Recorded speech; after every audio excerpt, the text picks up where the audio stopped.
Kyle Compton, our technical director at Bryan Herta Autosport, here at Nürburgring in Nürburgring, Germany. Hey, let's talk tires for the 24 Hours of Nürburgring tomorrow. So the interesting part about this series, apart from what we do in IMSA, is they're allowed tire warmers. So we've got blankets for the tires that are just about to go on, and we've also got a kind of a makeshift oven that's heated, and this keeps the tires on deck warm. So for our front tires, they build heat pretty quickly, so it's not as crucial, but it's really tough to build heat in the rear tires in these TCR cars, and this keeps us from going out on 2 ice cubes.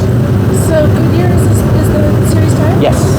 Yeah. So we have softs, hards, wets, and then in intermediate conditions, which is typically when the track is drying after a heavy rain, we have some cut rear tires that can be used only on the rear, and that can bridge the gap between like a big downpour and a fully dry track. Talk about that cutting process, because I don't think that's something we do in the United States. Yeah. So we can come look at this tire right back here.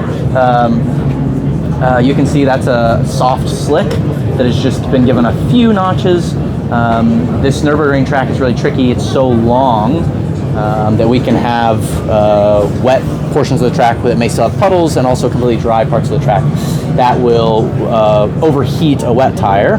But something like that just has a few notches can still perform in the dry, but then evacuate some of that water to keep us on track where it's wet.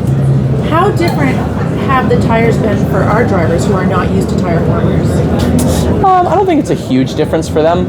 It's actually easier. It helps with that warm-up procedure. We have very strict processes for the drivers in the first 2 laps of a stint to make sure they get the tires up to temperature. This kind of eliminates that for a lot of them. So if we do our job properly and get the tires right out of the blanket and straight onto the car, then the drivers can go out and push immediately.